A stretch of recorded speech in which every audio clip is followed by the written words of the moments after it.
By the end of 1643, the fate of England lay poised in the balance. After nearly 2 years of bloody civil war, King Charles I and his Royalist army were clearly on the defensive. Now was the moment for the Roundheads to strike a decisive blow. But Parliament's armies, riven by internal strife and ravaged by typhus, were simply too weak to destroy the beleaguered Royalist armies and finish the war. One thing, and one thing alone, could now bring victory to either side: foreign intervention. As the Roundheads and Cavalier forces eyed each other warily, Royalist officers frantically scoured Catholic Ireland for recruits. Others went cap in hand to the courts of Europe in a desperate attempt to enlist new allies. But the race to find outside help was not to be won by the King's men, it was to be won by the Roundheads. While the King's Irish reinforcements arrived piecemeal in dribs and drabs, Parliament won the wholehearted support of Scotland. That support brought with it a fresh army, 20,000 strong. In January 1644, the Earl of Leven led his blue bonnets over the border. Unless this mighty army could be destroyed, the King's war was all but lost.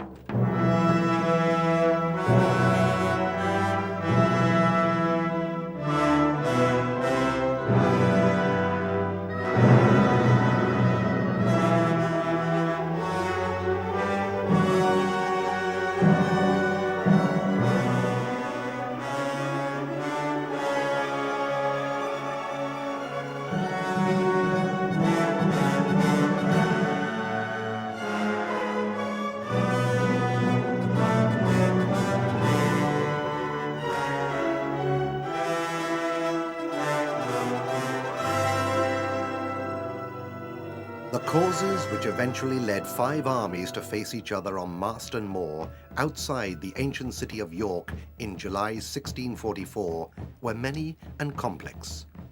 But 2 principal issues divided the factions.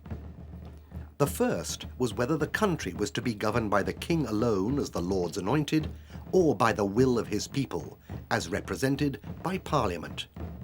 The king's supporters accepted his divine right to rule with absolute authority. The parliamentarians disputed these rights to the extent that they were prepared to take up arms against their sovereign. In addition to these political problems, there were also religious difficulties. As always, the support of God was enthusiastically invoked in this struggle by both parties, but differences over religion were at the root cause of the struggle. In an age when the great majority of common people could neither read nor write, the church was absolutely central to their lives, and therefore enjoyed an enormous influence over their actions. The parish priest not only ministered to the spiritual needs of his flock and acted as a trusted advisor on more mundane matters, but he also relayed and interpreted the news of the day from the pulpit. He informed people of new laws and new taxes. He told them if an heir to the throne had been born, and he told them if the king wanted soldiers for his foreign wars. Therefore, to control the pulpit was also, in a very real sense, to control the people as well. Charles I, as the head of the Church of England, was alive to the implications of the power of the pulpit and sought to preserve the influence of the sovereign over the church through his control of the bishops. However, the reformation of organized religion in Britain in the 16th century had not ended with the breach with Rome. The process of reformation proved to be one of constant change. More than 100 years later, new Protestant sects and faiths were still evolving, and as each grew more stern than the last, they became known collectively as Puritans. These new groups often founded their own churches with ministers who did not always interpret the word of God and the news of the day as his king and archbishops might have wished.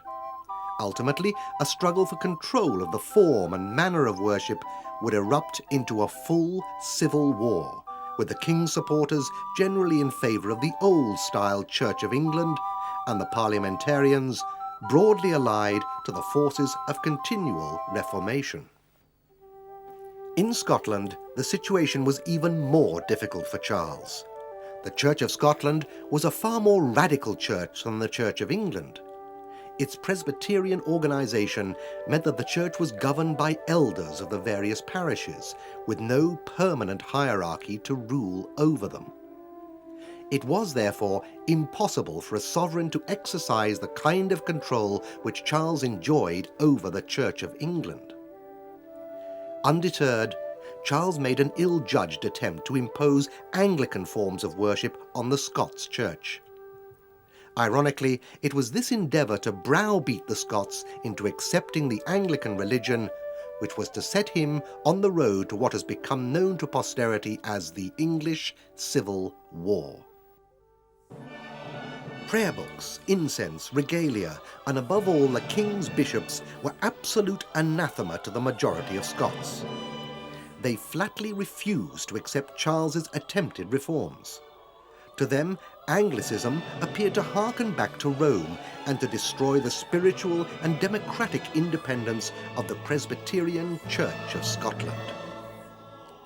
Blind to his northern subjects' resentment, Charles arrogantly imposed a new Book of Common Prayer on Scots services. When a surpliced clergyman tried to read from one of the new prayer books in St. Giles Cathedral, a riot ensued, and a full-blown constitutional crisis followed. Soon the whole country was in open defiance of the king's commands in the matter of religion. This was a challenge to the king's authority which he was not willing to ignore. The Scots were equally aware of the consequences of their actions, and they bound themselves together by a national covenant, under which every able-bodied man and woman in the kingdom vowed to protect their religious liberties. They then proceeded to raise an army of the covenant. King Charles naturally responded to this threat by mobilizing his own army. But in order to find the money to pay and equip them, he was reluctantly forced to recall a parliament, the first since 1628. It was to prove a disastrous step. In two short wars in 1639 and 1640, Charles was defeated by the Scots Covenanters in what were to become known to posterity as the Bishops' Wars. For the first time in 1,000 years of cross-border warfare, the city of Newcastle upon Tyne fell into Scottish hands, and it was they who dictated surrender terms to the king. One of the odd things about the Bishops' Wars is although the Scots were so conspicuously successful, and something like capturing Newcastle upon Tyne is quite a feat as far as Scots are concerned. It's not something they'd ever done before. But yet it's virtually forgotten about in Scotland. That's because it's very much overshadowed by what followed just within a couple of years. And not only have you got dashing things like Prince Rupert of the Rhine, this English Civil War in general, and very much, of course, Cromwell and his part in things. You've also got the Marquis of Montrose and his chasings around Scotland and so forth, which are quite remarkable in themselves. They are very much deserving of notice. It's just a pity that they followed so quickly after what was very much a very creditable achievement by the Scots army. With the hostile Scots army before him and an increasingly unruly parliament at his back, Charles recognised that for the moment at least he could not bend Scotland to his will by force, but he was still their king nonetheless. With the pig-headedness which was to typify Charles's rule, he performed an amazing about-turn and travelled to Edinburgh in a forlorn attempt to court Scots' assistance. He needed their help to curb the growing power of his English Parliament, which had produced legislation protecting itself from being disbanded. Charles was now on the verge of a civil war with his own Parliament. The king's attempt to win over his erstwhile enemies was to prove futile. His visit to Scotland was a complete failure. The Scots would not support their monarch who had so recently attempted to deprive them of their religious liberties. But they would not oppose him either. When the war in England eventually did come, the Scots stood menacingly on the sidelines and waited to see the outcome. By late 1643, the war in England had reached a stalemate. Although Parliament still held the upper hand numerically, Both sides were simply too exhausted to overcome the other unaided. Outside help had to be sought, and the most obvious place to look for it was in Scotland. Large numbers of Scots mercenaries were already fighting for both king and parliament, but the Scottish government itself had so far remained neutral. Charles recognised that his religious differences with the Scots were such that they were unlikely to ally themselves to him. It would be asking too much to expect their active support for his cause. He therefore directed his diplomatic efforts to ensuring that they stayed neutral. Parliament, however, was far closer to the Scots in the complex matter of religious worship. To court favour in Scotland, it seemed that the parliamentarian commissioners negotiating with the Scots were even prepared to accept the adoption of Presbyterianism as the official religion of England. In practice, the majority in Parliament had no real intention of imposing the Scots form of church government in England, but they gave an excellent impression of appearing to do so. It was Parliament, therefore, who succeeded in persuading the Scots that they should both unite in a common cause. When the English Parliament wanted to gain Scots allies, initially they thought about the Scots army in Ulster. It had been sent there in 1641, 1642, after the outbreak of the Catholic uprising there. And the initial negotiations centred around bringing this army back from Ireland to fight in England, because it was obviously a very experienced, battle-hardened army. But they suddenly discovered that this wasn't going to be possible because the army in Ireland hadn't been paid for years. They got 3 months' pay when they first went across there and hadn't been receiving a penny since. And quite frankly, they were mutinous. They were in fact in negotiation, secret negotiation with Royalist agents to come over to the king's side, not through any conviction or anything like that, but simply because the king promised to pay them. Therefore, they decided the best thing to do was to leave that army there, where it was safe enough fighting the Irish rebels. It was quite happy fighting the Irish rebels because they were Catholics.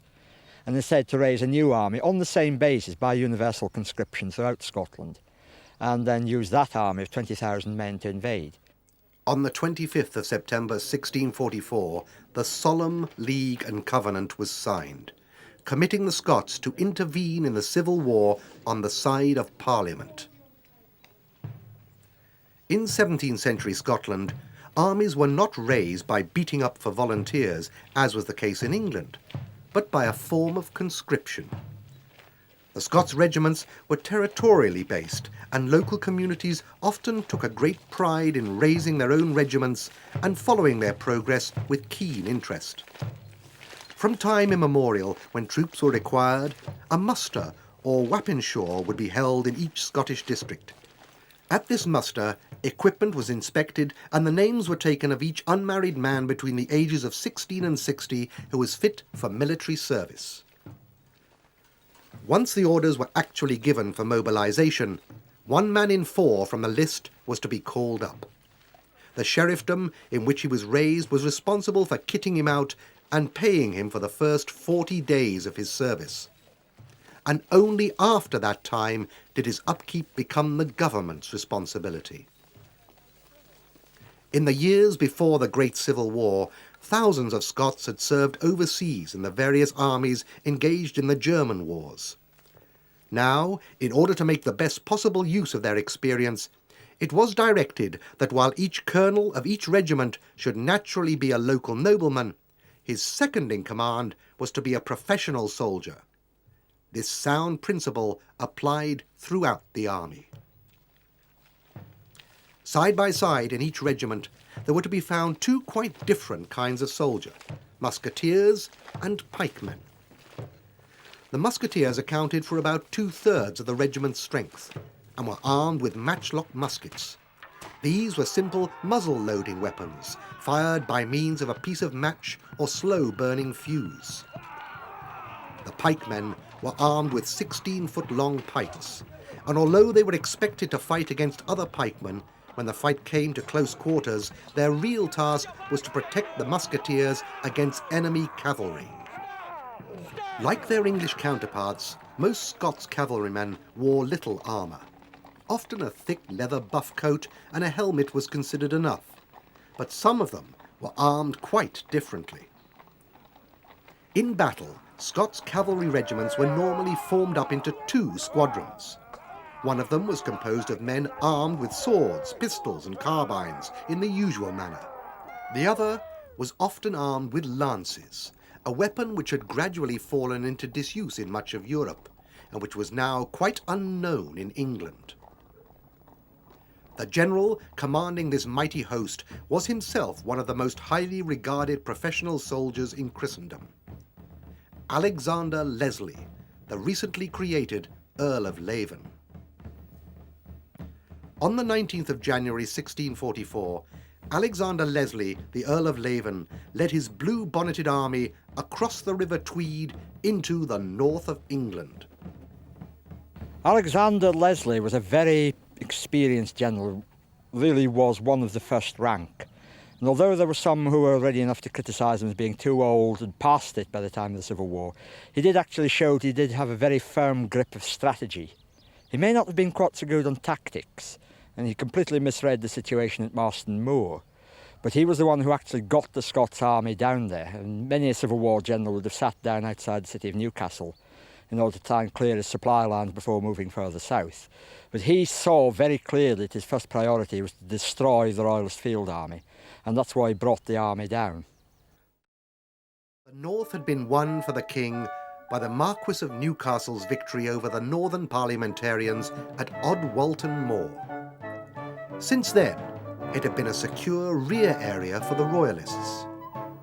Freed from parliamentarian interference, this area not only provided recruits for the Royalist army, but coal, the chief product of the region, was shipped out from the Tyne to pay for the arms and ammunition. These munitions were landed by blockade runners who slipped past the stronger parliamentarian navy. Twice so far, Newcastle had supplied convoys of imported ammunition to the king at critical moments. And without these crucial supplies, the war in the south might already have been lost. Now the Scots invasion threatened to choke off this vital supply route and simultaneously to destroy one of the king's most important source of recruits. All that stood in Leslie's path was the bad weather and a bare handful of untrained and poorly equipped militia units. Responding at once to the danger posed by the Scots, the Marquis of Newcastle raced northwards in a desperate attempt to at least hold the line of the River Tyne against the invading army. William Cavendish, the Marquis of Newcastle, was a fabulously wealthy landowner who had spent an enormous portion of his own personal wealth on the King's War. He was, however, to prove a less than effective commander when the occasion really demanded. Now a fresh disaster struck. Emboldened by Newcastle's absence in the north, the Yorkshire parliamentarians, led by Lord Fairfax and his son Sir Thomas Fairfax, fell upon his rear. Storming the market town of Selby on the 11th of April, they destroyed the field army left by the Marquis to cover the city of York. York was the Royalist northern capital and was now in grave danger. All hope of halting the Scots' advance was abandoned, and Newcastle rushed southwards to save York. At this point, Leven revealed his true worth as a strategist. In crossing the River Tyne, he had been forced to abandon his line of communication with Scotland. This was now firmly blocked by the Royalist garrisons on Tyneside, and a small Royalist field army led by Sir Robert Clavering was also operating in the area. As a result of all this, supplies had to be brought south by sea and landed at Sunderland. It would therefore have been both prudent and sensible for Leven to stay in the north. There he could capture those garrisons and secure his supply routes. Nevertheless, the 64-year-old general acted boldly. Recognizing that his primary objective was to destroy the Marquis of Newcastle's army and to capture the city of York, Leven took a calculated risk. He headed southwards in hot pursuit. By the 22nd of April, Leven was united with the English parliamentarian forces led by Fairfax. They met outside York, and Newcastle's army was promptly besieged within the ancient walls. Unless relief could come soon, the Royalists would be starved into submission, at which point the north and ultimately perhaps the fortunes of the king himself would be ended. Royalist reserves by this stage of the war were practically non-existent. The only quarter from which aid could realistically be expected to come to the relief of York was from the king's own Oxford army. Unfortunately, just at that particular moment, the king's Oxford army had its own problems and was in no condition to assist anyone. At the end of March 1643, a Royalist thrust towards London had been heavily defeated at the Battle of Cheriton, and ever since then the king had been forced onto the defensive, as the increasingly feeble Royalist forces entrapped around Oxford were held by far superior parliamentary forces. Nevertheless, for him to lose York and his grip on the north was quite unthinkable, so Charles ordered his nephew Prince Rupert to break out from Oxford and head northwards to relieve the city of York. As the situation in the south was so critical, only Prince Rupert's own regiments of infantry and cavalry could be spared from the main field army. Rupert was, therefore, to assemble his relief army as best he could from the scattered Royalist forces he met en route to York. In January, a small Royalist army made up of fresh regiments from Ireland had been defeated by Fairfax at Nantwich in Cheshire. The remnants of that army were now at Shrewsbury, and Rupert marched to begin his preparations there. The army gained strength, but even with the aid of other locally raised units, there was still not nearly enough men available to attempt a march on York. Undaunted, Rupert then hatched an ambitious plan. At the beginning of the war, much of Lancashire declared for the king, but in the spring of 1643, Parliament gained the upper hand after the Battle of Whalley Ridge. Rupert now reasoned that if he could retake Lancashire for the king, he would then be able to recruit the additional men he needed for the relief of York. As the worried Puritan inhabitants of the northern towns looked to their God for help in their hour of need, Rupert had his eyes more firmly on earthly matters. On the 16th of May 1644, he moved north to begin his campaign. He stormed Stockport on the 25th, and 3 days later took Bolton as well. Next, the prince turned his attention to Liverpool, which he captured on the 10th of June after a short siege. With his objective of capturing Lancashire now virtually complete, he set about filling up the ranks of his battered regiments and even raised some new ones. Meanwhile, back in Oxford in Rupert's absence, the war was going very badly for the king. With two parliamentarian armies led by the Earl of Essex and Sir William Waller operating against him, he was very hard-pressed indeed. In his desperation, the king decided to concentrate the Royalist forces at the loyal town of Worcester. He wrote to Rupert in an attempt to recall his forces for that rendezvous, but the letter was couched in such ambiguous terms that it was actually to precipitate the fateful Battle of Marston Moor. If York be lost, I shall esteem my crown little less, unless supported by your sudden march to me, and a miraculous conquest in the south, before the effects of their northern power can be found here. But if York be relieved, and you beat the rebels' army of both kingdoms, which are before it, then, but otherwise not, I may possibly make a shift upon the defensive to spin out time until you come to assist me. But if that be either lost, or have freed themselves from the besiegers, or that, from want of powder, you cannot undertake that work, that you immediately march with your whole strength directly to Worcester and to assist me and my army, without which, or your having relieved York by beating the Scots, all the successes you can afterwards have must infallibly be useless unto me. The fateful letter was certainly badly drafted, and on reading it, Sir John Culpeper, one of the king's most trusted advisers, is said to have commented, Before God, you are undone, for upon this peremptory order he will fight whatever comes on't. Nevertheless, the actual message should have been clear enough. The king was in serious trouble, and he urgently required the assistance of Prince Rupert and his army. If Rupert was ready to march and was able to relieve York by first beating the Scots, he had permission to do so. But come what may, win or lose, he must still march south again as soon as possible to meet the king at Worcester. Rupert appears to have received this letter 5 days later, by which time Royalist prospects were beginning to look equally bleak in York. The city was still well stocked enough with food and ammunition, but the two original besieging armies, led by Leslie and the Fairfaxes, had since been joined by a third one under the Earl of Manchester, and surrender was now only a matter of time.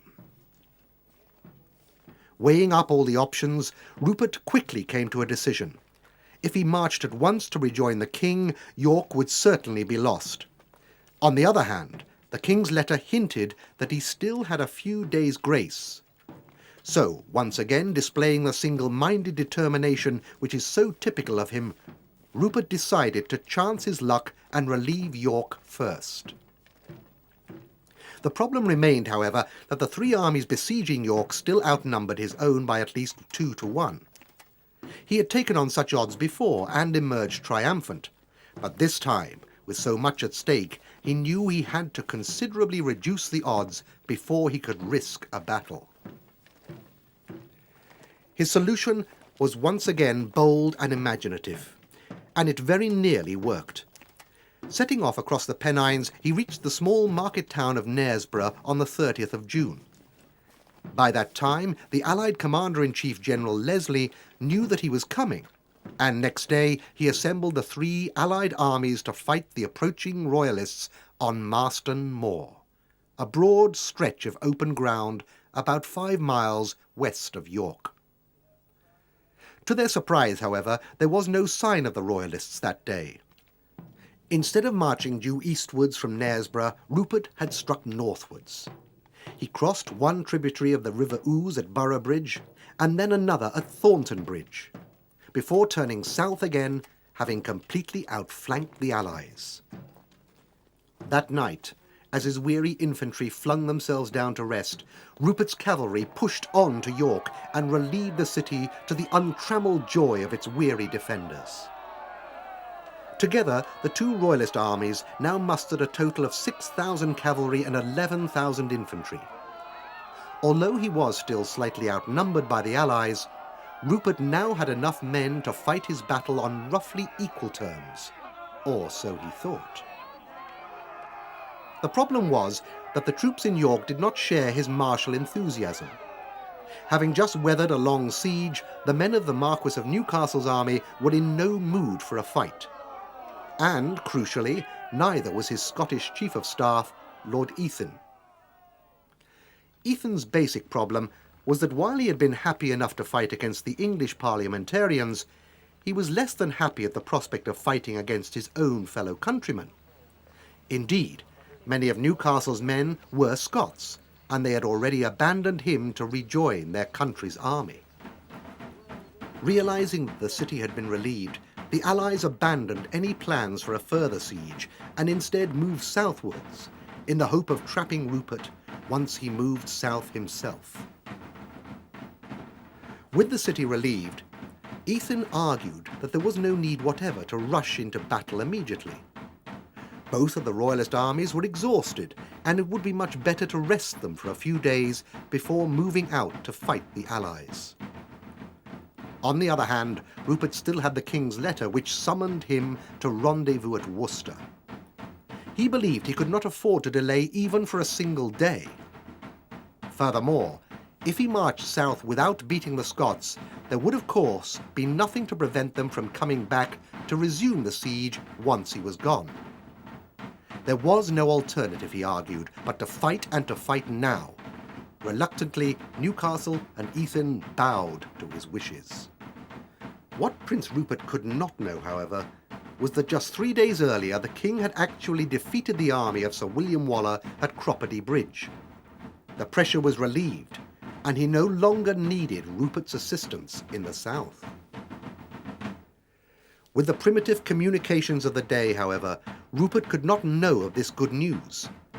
Still thinking that he had to move fast, he set off in pursuit of the retreating allies early next morning, and he soon caught up with their rear guard on Marston Moor. On the parliamentarian side was the Scots Major General Sir James Lumsden. He recalled the events of the day. When Prince Rupert advanced on York, we lifted our siege to meet him, he having an order intercepted from the king that nothing but impossibilities should stay him from beating the Scots. As we marched, he put the River Ouse between us and came to York without hindrance, so that we lay 4 miles therefrom. And on the morrow, we set out for Tadcaster to attend his retreat. Our foot were in the van, when the message came that Prince Rupert was advancing with his whole army. Now, this made us march back at once to the position we had just left, where we found him drawing up on a field 3 miles in length and as many broad. The finest ground for such use as I had ever seen in England. Finding Prince Rupert so near, and with no possibility of our foot coming up for another 2 hours, we kept the advantage of the hill with our horse, until the foot came up and were put in order of battle. The cavalry regiments making up the parliamentarian rearguard were positioned on a low ridge stretching from east to west, overlooking Marston Moor. But there was still no sign of the Roundhead infantry. The fiery Prince Rupert would certainly have attacked before the Allied foot returned, if he had been given a chance. But the operation was already beginning to go badly wrong for Rupert. Although Prince Rupert's cavalry had reached York the previous night, and so had only a short distance to march onto the moor, his infantry was still camped some miles back up the road at Tollerton, and had not even reached York as yet. As a result, it was some hours before they reached the battlefield. By the same token, there was no sign at all of the white-coated infantrymen belonging to Newcastle's army. When the Allies lifted the siege on the previous day, Newcastle's euphoric men had gone plundering in the abandoned parliamentarian trenches. They'd spent their time, understandably enough, getting drunk and celebrating their relief. Now they were hungover and mutinous. They refused to march out of the city until they received their arrears of pay. Lord Ethan, who was just as reluctant to fight, made little effort to impose any discipline on them, and it was very late in the day before they eventually arrived on the moor.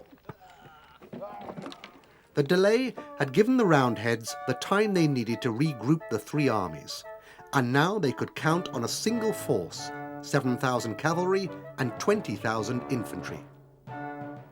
On the left were the Eastern Association cavalry, led by one Oliver Cromwell, a lesser-known MP, but a gifted commander, who, like Rupert, had grasped the essence of cavalry fighting was to charge at the gallop. Although he was not the figure he would later become, Cromwell's reputation was growing both on and off the field. His cavalry were already renowned for their fierce courage and excellent discipline.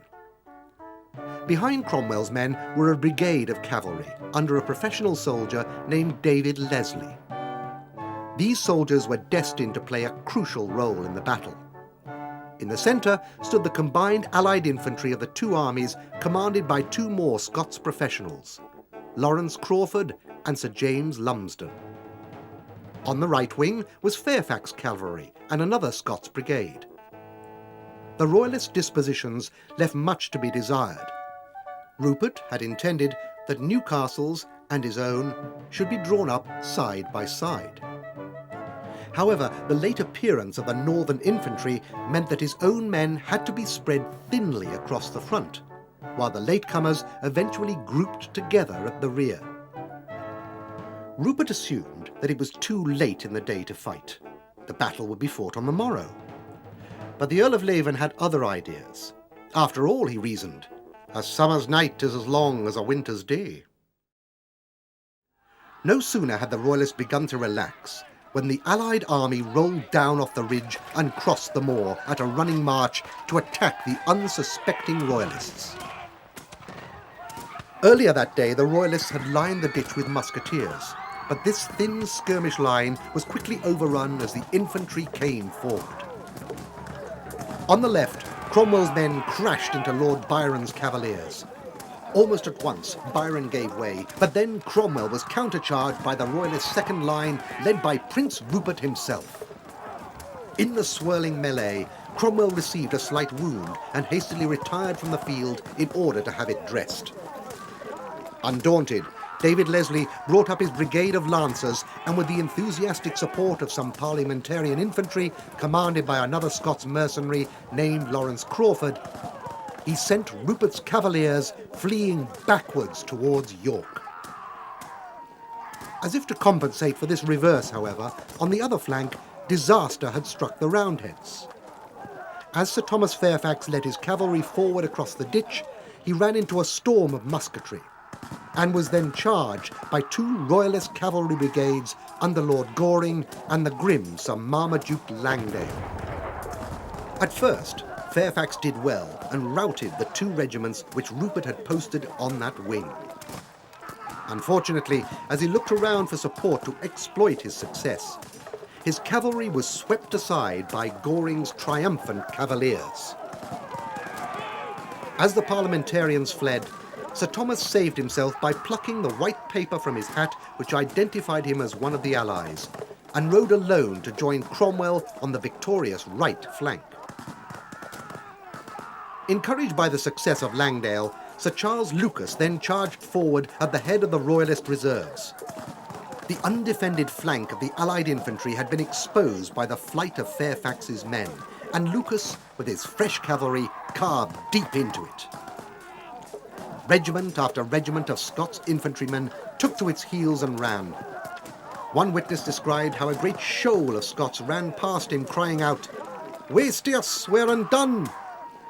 Alexander Leslie and his staff fled too, believing the battle to be lost. Alexander Leslie's very abrupt departure from Marston Moor has again been criticised, but in the circumstances it's entirely understandable. He was standing in the centre of the Allied line at a time when it was hit by a very strong Royalist counter-attack, which quite literally rolled up the flank of that army and sent hundreds, thousands of troops scurrying away to the rear. The army did have every appearance of breaking up, and it really was quite understandable that he should have assumed that it was all over. What he didn't reckon on was the stout resistance which was to be put up by some of the Scots infantry brigades and by his counterpart in the cavalry, David Leslie, who incidentally was no relation to him whatsoever. Others, however, were made of sterner stuff. Among them, Lumsden, who stayed on the field despite the flight of his men. The service went very hot on all sides. They that fought stood to it extremely well, whereof my Lord Lindsay and his brigade were one dogs! Dogs! Those brigades which fled were soon replaced by Kilhead's and Dunfermline's regiments. You scum, come back! I was at the head, commanding the foot of Loudon's regiments, but I could not make them stand, for they would not come up to the charge, but ran before they were attacked.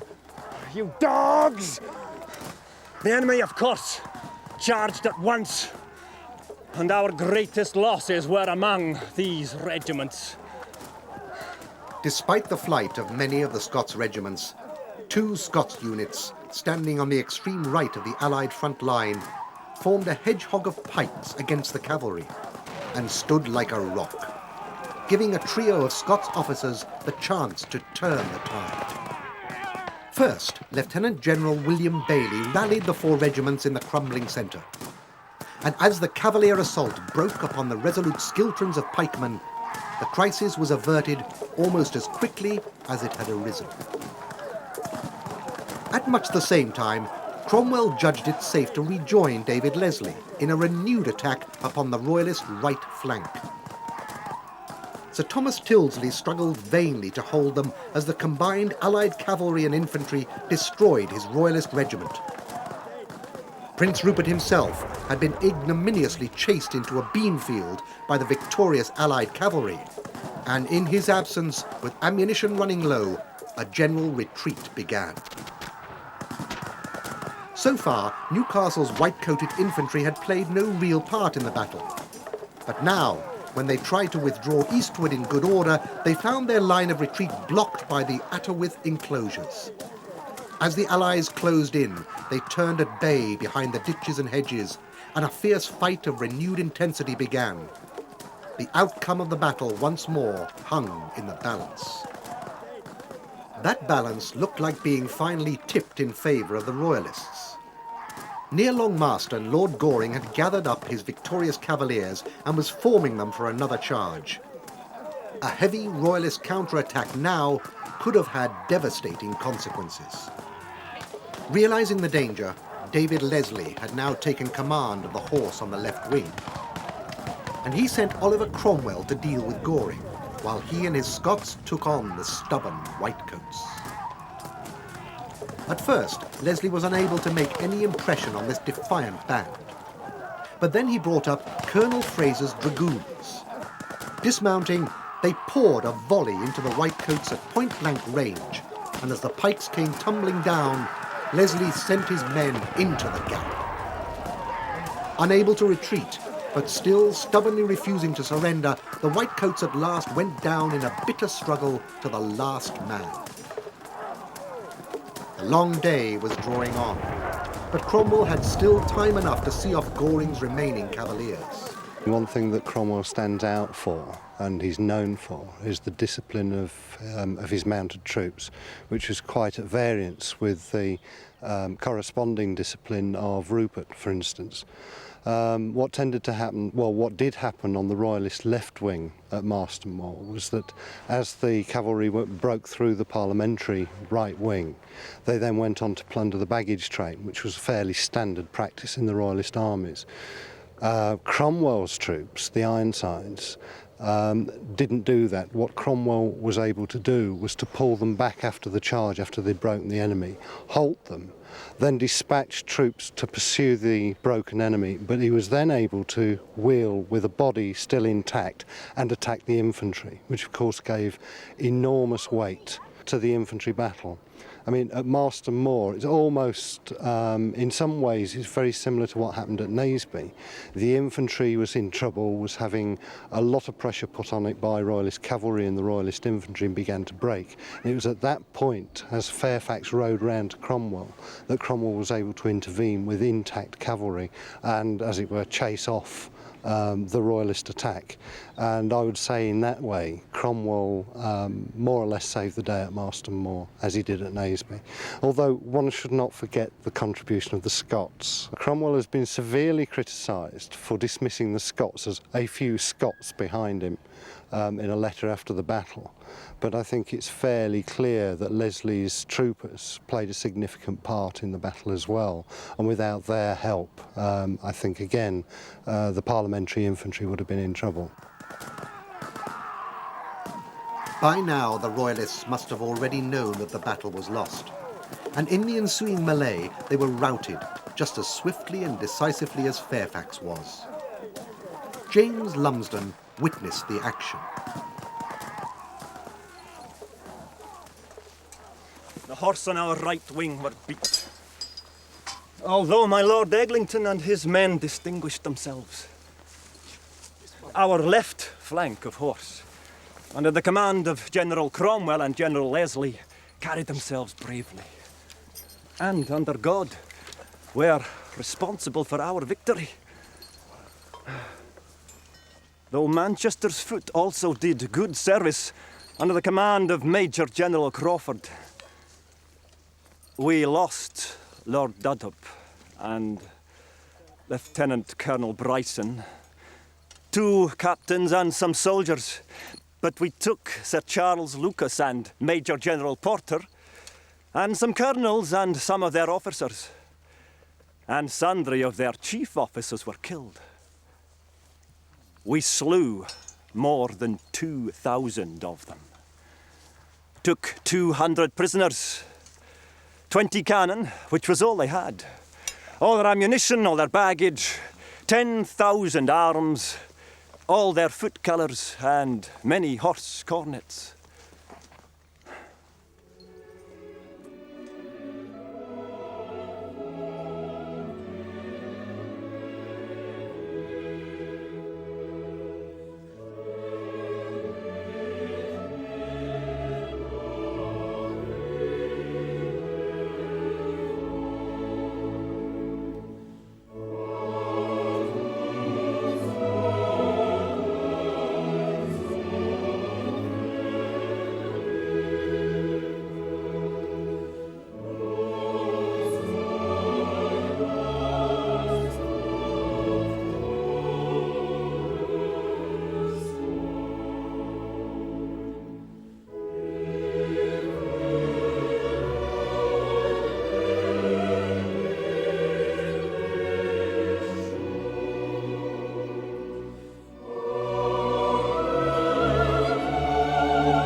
The behaviour of Scots regiments at Marston Moor was a bit patchy. Some of them ran, some of them fought very stoutly indeed. But you've got to consider the circumstances under which this happened. The regiments which ran were on the right flank of the Allied army, and they ran because the Allied cavalry on their immediate right was routed by the Royalists, and the second wave of Royalist cavalry came in not from the front as they were expecting, but from the flank. Not unexpectedly, they then panicked and started running all over the place. But further in towards the centre of the Scots line, the regiments which had time to see something was going badly wrong were able to turn around, face the threat, put themselves in a suitable posture of defence, as the saying goes, were able to stand, hold their ground, and eventually they beat off that Royalist counter-attack and paved the way for the massive Allied victory which followed. In actual fact, the Royalists are now known to have lost nearly twice the 2,000 reported by Lumsden, and the losses fell particularly hard upon the officers. No fewer than 10 colonels were killed, including Posthumus Curtin, the commander of Newcastle's own regiment of Whitecoats, and at least 23 captains, a quarter of them belonging to just one regiment, Sir Thomas Tyldesley's. Marston Moor was an utter disaster for the king. Weary and dispirited, Rupert led the surviving elements of his broken army north to Richmond, and then back across the Pennines to rejoin the king. Newcastle and Ethan both fled into exile on the continent. Newcastle, it is said, because he did not want to suffer the laughter of the king's court at the scale of his defeat. Abandoned to its fate, York surrendered 2 weeks later. The North was lost. The Civil War dragged on for 2 more years, but for the king the end was now inevitable. The only possible outcome was ignominious defeat. The bloody Battle of Marston Moor had been the first major step on that bitter road to surrender.